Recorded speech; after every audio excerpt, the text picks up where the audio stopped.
My goal in trying the intermittent fasting is obviously everybody seems to do it to lose weight, and I definitely want to lose some weight. But the biggest issue for me is the fact that I am in my mid 50s now, and my husband and I both are just really wanting to take better care of ourselves, but to be reasonable. I don't want to start something that I can't maintain or keep up. I don't want to lose a quick 20 pounds only to gain back 30. Hey guys, welcome back. And if you are new here, my name's Hope and the channel is Homestead, and I'm the main voice here. Sometimes my husband will pop on, but not very often. He's just not as interested in talking about fasting like I am. Today is day 30 of my journey with intermittent fasting. I want to just kind of stop and say, first of all, that my goal in trying the intermittent fasting is obviously everybody seems to do it to lose weight, and I definitely want to lose some weight. But the biggest issue for me is the fact that I am in my mid 50s now, and my husband and I both are just really wanting to take better care of ourselves, but to be reasonable.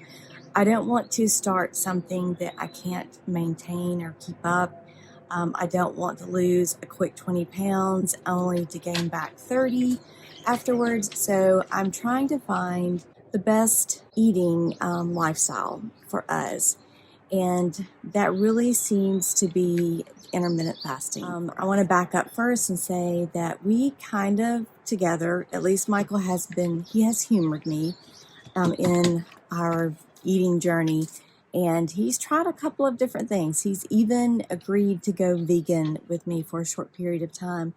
But we discovered in the course of experimenting with several different ways of eating is that we definitely have certain things that we are, that we don't react to as well. Definitely among those things is sugar. But eliminating meat or animal products is just does not do our bodies well. I do love vegetables, and I don't want to completely eliminate them. He probably could go carnivore and not have any issues with it. I still would like a little bit of the carbs with the fresh vegetables. I just love them. But I also do definitely love animal products. We are homesteaders on a very small scale. We raise chickens and we have raised pigs. We're taking a break from that right now. But I just told him last night that once we kind of get things settled down again, I do think I would like to raise pigs again because they're just a lot of fun. I just wanted to summarize really what my first 30 days has been like. So to start with, I have researched a little bit about intermittent fasting over the past few years, and to be completely honest with you, to me, diets are a little bit like recipes used to be. They used to intimidate me, and definitely the idea of fasting or just giving up food for periods of time did not really seem very appealing to me. I started to see a lot of people having success with just regaining their health, not just losing weight. And that's really what our main goal is to be able to keep moving. If anything, we have seen over time that if you don't keep moving, the older you get, if you don't move it, you're going to lose it. So we want to continue to be physically active while not being slave to a gym membership or something that we know that we can't maintain. Maintaining a yard, taking care of animals is something that we know that we'll do on a daily basis. So that's where I feel like I get the majority of my physical exercise. And I know that there's some things I probably want to add to that over time, but baby steps. So the first step in jumping into intermittent fasting was for us to just start with a 12 and 12 schedule from basically after our evening meal until the next morning, just making sure that we weren't snacking in the evening. Putting off breakfast in the morning was not such a huge issue for us initially, so we kind of just sort of kept stretching that till we got to the point where we were basically maintaining a 16 and 8 schedule. And if you're not familiar with intermittent fasting, that means that you are fasting for 16 hours and then you have an 8-hour window where you consume all of your calories. Definitely for him, that seems to be a good schedule, somewhere between 16 and 8 or 18 and 6. I've noticed that for me, it seems like really after about 2 o'clock in the afternoon, I'm not very hungry. And so I've started kind of tapering off that afternoon meal and have gotten to the point where I kind of eat one big meal around 10 or 10:30 and probably a lighter snack. I wouldn't consider it dinner or technically a lunch, but like a heavy fat snack later in the afternoon. So I've been kind of eating more of a 20-hour fasting and 4-hour window schedule. I have lost a little bit of weight, on the average of about a pound a week, so it's not huge. Definitely not something that I feel like I would bounce back from terribly quick.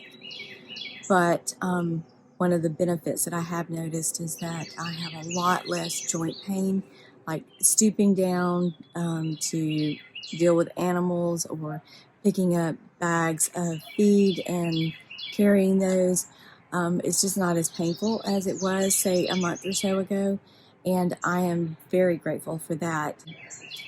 Stooping down in the kitchen to get something in a lower cabinet had become kind of a painful chore, and it's definitely much better stooping down to pull clothes out of the dryer. Those all sound like really simple things until it causes you pain. So if you are aging like I am, that means a lot when you can take the clothes out of the dryer, and stooping down to do that doesn't bring you any pain. So that is a definite big non-scale victory for me. Another thing that I discovered about 2 weeks into intermittent fasting was that I actually apparently have become insulin resistant and my blood sugars were starting to creep up. I started to test my ketones about 3 weeks into this 30 days and realized that my blood sugar was 118. I've never had a blood sugar that was over 100 in the past. So that became something that I was a little concerned about and definitely want to keep an eye on in the future and continue to work on. I do believe that the intermittent fasting is going to help that as I stretch and give my body those breaks where my insulin is not going up because I'm not eating. So I hope to see that come down. Today I tested and my fasting blood sugar was 94. So I still would like to see it come down a little bit more, but I'm definitely happy to see that progress. So that's happened over the past 30 days. I don't know what my blood sugar was before starting the 30 days, but I am pleased to see that it's come down about 20 to 30 points in the past 2 weeks. So I would imagine that it's probably been a greater change than that. As I said, initially I was not testing ketones and I was not testing my blood sugar. I now am doing that. I was a little reluctant because first of all, it seemed a little complicated to me. And I also didn't want to get caught up in becoming a slave to what my numbers were. But now that I can see that if I'm testing my blood sugar and I'm testing my ketones, I can see sort of in real time what my body is doing and reacting to the things that I'm eating. And so I'm just using it right now as a gauge to make sure that those blood sugar numbers are coming down, and trying to put off just weighing on a weekly basis so that that number does not become the biggest motivator for me to continue. I want to focus on the positive changes in blood sugar and in just how my body feels. I just want to be sure that I am in the best health I can be within reason. To not become obsessed with that, but to have the energy and to have the stamina just to do the things that I need to do to take care of my family. I just want to be able to enjoy the latter years of my life and to not become a victim of big pharma, big ag, and big food. If I am taking charge of my health, I feel like I am in more control of my life. So that is my big goal, to be in control of how I feel on a daily basis and to be able to care for the people that I love. So if you are interested in giving intermittent fasting a try, would like to learn more about it, I do have a new Facebook group called the Fast and Fit Club. And if you would be interested in joining us, we're just a small group of ladies who are helping to encourage one another, help us hold ourselves accountable to one another, and to learn together. And I would love to have you come join us in that, learn along with us, and celebrate all those victories. Hope you guys have a great day, and we'll catch you on the next one.